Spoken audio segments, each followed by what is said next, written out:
A Titânia Telecom mudou de nome, mas continua bem pertinho de você. Agora, pode chamar a gente de amigo. Acesse sejaamigo.com.br e conheça os planos. Amigo, viva conexões reais. Olá, amigos! Sejam muito bem-vindos a mais uma entrevista aqui no Repórter MT. Hoje nós temos aqui na nossa bancada o Padre Renan Cunha, ele que é assessor de comunicação da Arquidiocese de Cuiabá, a quem a gente já dá as boas-vindas, Padre. Muito obrigado pelo convite, é uma alegria estar aqui para a gente poder falar de um assunto tão bonito como Natal, fraternidade, amizade. Exatamente, a alegria, portanto, é nossa. A gente até comentava um pouquinho antes de iniciarmos a nossa entrevista. A gente está num mundo tão complicado, né? Bastante. Tão áspero, né? Com falas ásperas, com posturas ásperas. E aí é bom um pouco de suavidade, né? É bom um assunto aveludado aqui para aquecer um pouquinho o nosso coração. E eu já quero começar falando disso, desse período que a gente está vivendo agora. Eu queria que o senhor, vou pedir para o senhor falar para a gente, Padre, o que significa o Natal? Sim. Qual que é a importância dele? Hoje a gente sabe que tem todo um apelo comercial, mas a gente sabe que a vertente vai para outro lado, né? Ele pende para outro lado, apesar de todo esse apelo comercial que as festas de final de ano traz, principalmente agora no Natal. Certo. Então é importante frisar que o que aconteceu no Natal, 2023 anos atrás, foi de fato algo histórico. Não é um mito, né? O Natal não é um mito. Não é mais uma invenção, ou propriamente um mito que é um conjunto de narrativas para transmitir alguma mensagem de sabedoria. Não. Tem sabedoria no Natal, tem uma mensagem, mas tem porque antes teve um mediador. Teve alguém, uma pessoa que se encarnou. Deus se fez carne. Isso não é mito, isso não é fábula, isto é história verídica, que transformou a vida daquelas pessoas 2000 anos atrás e pode transformar a nossa também, aí vai depender, se tivermos um coração cheio de boa vontade. Porque quando foi anunciada a vinda de Nosso Senhor Jesus Cristo, quando os anjos apareceram para aqueles pastores, eles disseram: anuncio-vos uma grande alegria, eis que nasceu para vós um Salvador em Belém. Aí eles cantam: glória a Deus nas alturas e paz na terra aos homens de boa vontade. Então essa paz virá se nós tivermos boa vontade no nosso coração. Infelizmente, tem muita gente hoje com má vontade no coração. Ah, meu Deus, e como? E como? E a gente comentou dessa questão desse apelo, né, comercial que é muito forte agora. Sim. Aqui no Natal. Como é que a igreja ela se posiciona, ou ela deve se posicionar, na sua opinião, Padre, com relação a isso, a trazer essa consciência de todas as verdades que o senhor acaba de dizer aqui, confrontando ali com esse apelo que tem nas mídias e em tudo quanto é lugar, né, que a gente vê? Eu acho que o primeiro ponto é a gente voltar às raízes das coisas. E, infelizmente, há muita confusão na internet, em alguns lugares, a respeito da data do Natal, do que é o Natal. Chega-se a até acusar o Natal de ser uma festa pagã e, com isso, paganizam o Natal.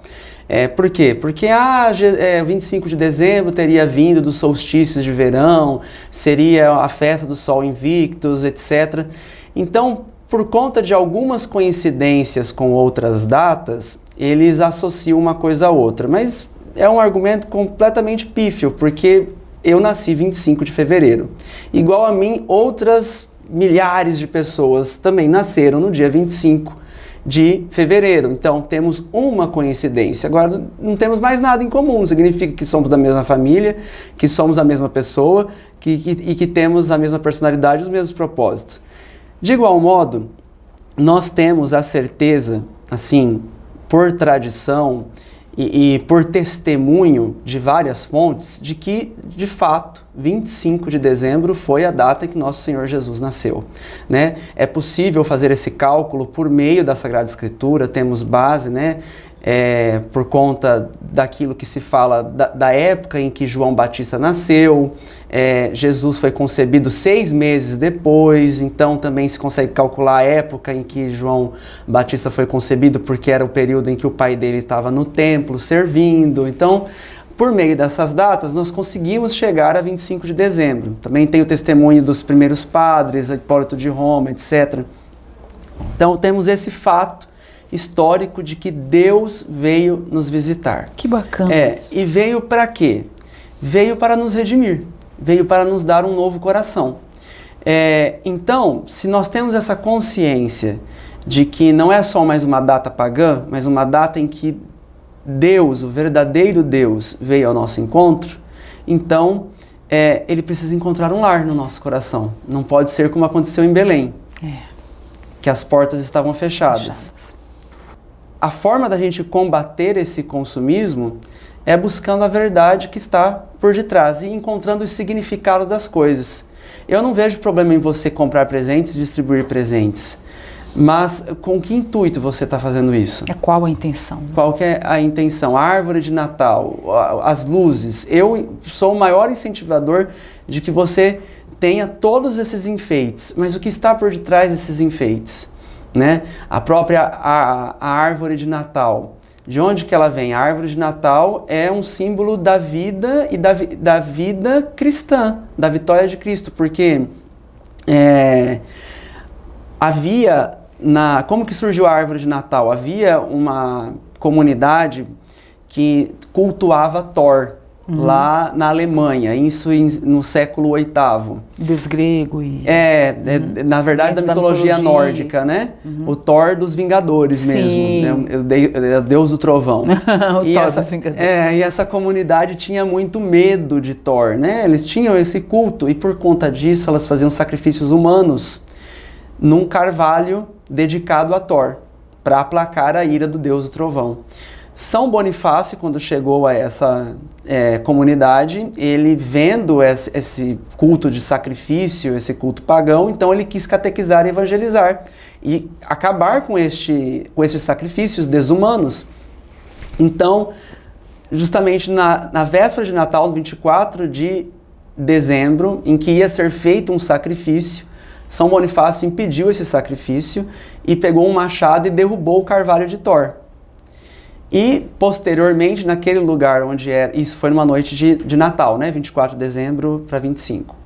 E, posteriormente, naquele local, nasceu um pinheiro. Olha só. Um abeto, né? Que é essa árvore cujas folhas estão apontadas para o céu. E São Bonifácio, vamos dizer assim, batizou, entre aspas, aquele abeto, aquele pinheiro, como a árvore do menino Jesus, a árvore de Natal. Então daí nasceram os enfeites, as tradições de colocar em homenagem a Jesus como símbolo da vida. Também, depois o pessoal foi incrementando, né? Que o pessoal é criativo. Mas veja, é a vitória da vida. Chega de sacrifícios humanos. Não, vamos celebrar a vida humana que nosso Senhor veio trazer, vida em abundância. Que bacana, que bacana, que bacana. Isso é muito bom, isso é muito legal, realmente. Padre, agora nós vamos falar, dentro, não deixa de sair fora disso que nós estamos falando, porque a gente está falando de comportamento humano e de posturas, né? Sim. Que a nossa sociedade vem tomando aí ao longo do tempo. E aí quando o senhor conta uma história como essa, a gente pensa assim, nossa, será que nós evoluímos? Será que a gente realmente, tantos anos depois, será que a gente está realmente evoluindo? Ou, como o senhor acaba de dizer, ou a gente está regredindo? E aí eu vou retomar um episódio recente, quero muito a opinião do senhor com relação a isso, que é o seguinte.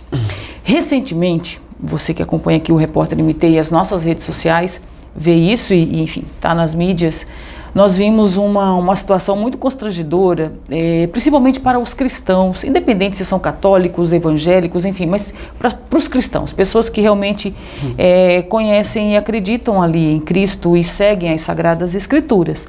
Nós vimos ali no Nordeste, salvo engano, acho que em Pernambuco, eu não me lembro ao certo, vocês me perdoem aí de casa, mas foi uma situação que aconteceu no Nordeste, onde uma atriz...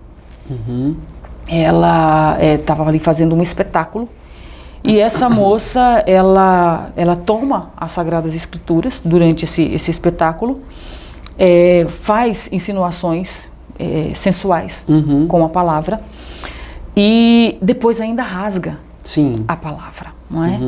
E esse espetáculo, segundo o que foi noticiado, teria o apoio da Secretaria do Ministério da Cultura, não é?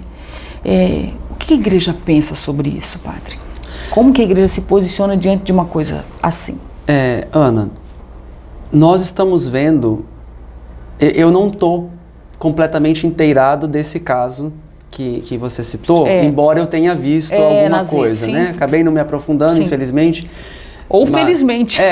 Algumas coisas a gente acaba filtrando, ignorando para não se envenenar, Exatamente. né? Mas a gente tem percebido, dia após dia, uma crescente onda de intolerância contra o cristianismo. Contra a fé católica ou contra evangélicos, protestantes também. O Luiz Felipe Pondé, que, se eu não me engano, é ateu, né? Uma vez ele deu uma entrevista ele falando assim: hoje em dia o único preconceito que se tolera é o preconceito contra o cristão, contra o católico. É verdade. A gente vai lembrar que o especial de Natal, especial bem entre aspas, que o grupo do Guilherme do Fábio Porchat e da turma lá da Porta dos Fundos fez com graves blasfêmias contra Nosso Senhor Jesus. Me lembro disso. E os nossos ministros, o pessoal da justiça aí, disse que está tudo bem, é liberdade de expressão. Quando alguém faz alguma crítica ao STF, aí não é liberdade de expressão. Você pode criticar Deus, você pode blasfemar contra Nosso Senhor Jesus, né? E aí a gente vê dois pesos, duas medidas. Mas, e aí é aquilo que o Papa Bento XVI falava, né? Nós estamos vivendo hoje o martírio da ridicularização. Hoje existem muitos mártires sendo mortos mesmo, o martírio de sangue, o martírio vermelho, né? Mas hoje em dia é heróico ser cristão porque você é todo tempo ridicularizado, né? Mas a gente mantém a nossa cabeça erguida porque a gente sabe que a nossa salvação está em Deus e que assim... Cristo foi zombado na cruz, né? Então nós também seríamos zombados. Ele nos preveniu acerca disso, preveniu. Né? Então a gente, vamos dizer assim, faz como eu fiz, né? A gente segue em frente, ignora, desagrava. Na medida do possível a gente corrige, exorta, mas nós vamos agir com a mesma medida. Nossa medida é o amor de Cristo. Amém, exatamente isso. E aí, a gente agora já vai estar um pouquinho distante, a questão da campanha da fraternidade de 2024 já está aí às portas, não é? E ela justamente traz esse tema que é a fraternidade e a amizade social. Não é? Eu gostaria, e o lema inclusive da campanha da fraternidade é: vós sois todos irmãos e irmãs. Eu achei essa campanha tão pertinente para esse momento atual que a gente vive, Padre Renan. Eu gostaria que o senhor falasse um pouquinho sobre ela, até para que a campanha acontece, ela é lançada na Quaresma, né, no período ali da Páscoa, mas eu já queria que você já começasse a prestar atenção nisso. Queria que o senhor falasse um pouquinho a respeito dessa campanha. Como eu disse lá no início da entrevista, a gente precisa de boa vontade. Exato. A primeira coisa é dar ao outro a oportunidade de falar comigo. A amizade começa por aí. Você dando abertura. Então a questão da boa vontade é fundamental. Mas para que haja uma verdadeira amizade, a gente pode ser colegas, mas amigos mesmo, o próprio livro do Eclesiástico fala, né? São poucos. São poucos. Né? Mas isso não impede que nós sejamos amigáveis com os demais, mesmo que não seja realmente amigo, mas que sejamos amigáveis, tenhamos a boa vontade. Bom, dessa boa vontade, então, pode nascer amizades verdadeiras. E o que é a amizade mesmo? Santo Tomás de Aquino usava a expressão idem noli, idem velem, né? Querer as mesmas coisas, rejeitar as mesmas coisas. É daí que nasce uma amizade. Ou seja, aquela pessoa, naquilo que são os valores fundamentais da minha existência, da minha vida e da vida dele, nós queremos as mesmas coisas e rejeitamos as mesmas coisas. E aí, então, para ter uma amizade universal, uma fraternidade que caiba para todo mundo, então nós temos que partir daquilo que nos une como seres humanos. Nós temos uma natureza humana. Então, o que compartilhamos como natureza humana? Quais são as 3 inclinações básicas do ser humano? A primeira, o direito à vida. E o direito à vida desde a concepção até a morte natural. Nós devemos, e agora aproveitando o tempo do Natal, devemos repudiar tudo aquilo que atenta contra a vida. Repudiamos a ADPF 442, que os nossos ministros do STF não se atrevam a pautar isso, porque seria um crime dos piores contra a amizade, contra a humanidade. Né? Exatamente. A pensar numa legalização do aborto. Exatamente. Tá, né? Lembrar que Jesus foi um embrião de 12 semanas. Deus foi um embrião de 12 semanas. Né? Então é completamente abominável pensar em aborto. Tá? Então todos temos o direito à vida. E tudo que vai contra a vida, né? Essas chacinas que aconteceram, essas coisas horrorosas, né? E o respeito à vida desde a concepção até a morte natural. Todos têm direito à vida. Segunda coisa, né? O direito à família, que nos inclina. Nós somos seres sexuados, homem e mulher, para formar a família humana, né? Então, o respeito à família, né? E aqui talvez eu seja um pouco polêmico, mas nós temos visto essa imposição de uma ideologia de gênero, e eu atendo famílias, e eu atendo jovens e vejo o quanto que essa confusão sobre gêneros está sacrificando a cabeça dos jovens. Que já tem os próprios conflitos próprios ali da própria, que estão se perturbando com essas coisas que fazem eles confundir a sua própria identidade. Né? Então, o direito fundamental à família, né? E a família natural. E terceira coisa, a inclinação à busca da verdade. Nós queremos a verdade, nós temos direito à verdade.